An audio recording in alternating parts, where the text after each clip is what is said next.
নমস্কার সুধী ভক্তমণ্ডলী, রামায়ণ কথা অধিবেশনের পক্ষ থেকে বৈষ্ণবীয় প্রণতি জ্ঞাপন করছি। আজকের রামায়ণ কথা অধিবেশনের মূল প্রতিপাদ্য বিষয় হল চাণক্য পণ্ডিতের চিরন্তন সত্য বর্ণন।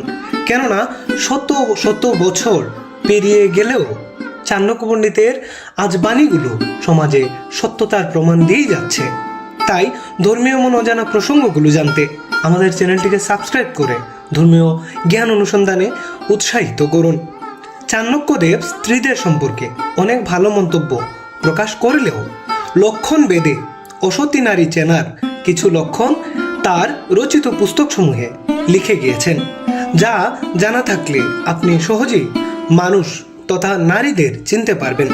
লক্ষণ বিবেচনা করে দেখা গিয়েছে যে মেয়েদের গলা ছোট সেই মেয়েগুলো যে কোনো সিদ্ধান্ত নেওয়ার জন্য অন্যের উপর নির্ভরশীল হয়, আর যাদের গলা হাতের 4 আঙ্গুলের বেশি সেই মহিলা নিজের বংশকে সে নিজেই ধ্বংস করে ফেলে। যে মেয়েদের গলা চ্যাপ্টা হয় তারা খুব রাগী আর জেদি স্বভাবের হয়ে থাকে।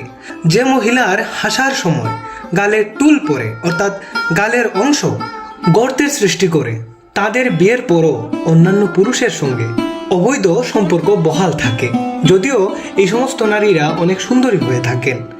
যে নারীদের চোখ চঞ্চল স্বভাবের অর্থাৎ যে নারী চঞ্চলা স্বভাবের হয় তারা প্রকৃতপক্ষে ভালো এবং চরিত্রের দিক দিয়েও তারা উত্তম।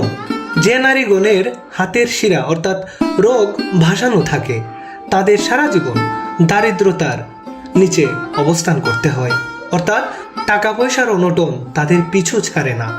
যে নারীদের মুখে অপ্রয়োজনীয় গুফ রয়েছে তারা স্বামীর দারিদ্রতার কারণ হয়ে থাকেন।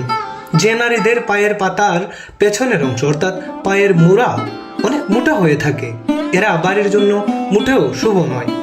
আমরা যদিও আজ এই আধুনিক যুগে বসবাস করছি, হয়তো এগুলো আমাদের বিশ্বাস বা বোধগম্য হবে না, কিন্তু আজ থেকে এই ভিডিওটি দেখে একটু আপনারা লক্ষ্য করবেন মনোযোগ দিয়ে, দেখবেন লক্ষণগুলো একদম হুবহু মিলে যাচ্ছে।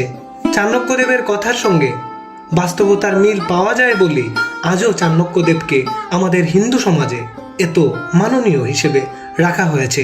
তার কথাগুলো একদম চিরন্তন সত্যের মতোই অনুধাবন করা হয় আমাদের সাধু সমাজে। যদি ভিডিওটি ভালো লাগে এমন ধর্মীয় পুরাণ তথা মনীষীগণের তথ্যগুলো জানতে চ্যানেলটিকে সাবস্ক্রাইব করে আমাদের সঙ্গেই থাকুন আর সঙ্গেই রাখুন।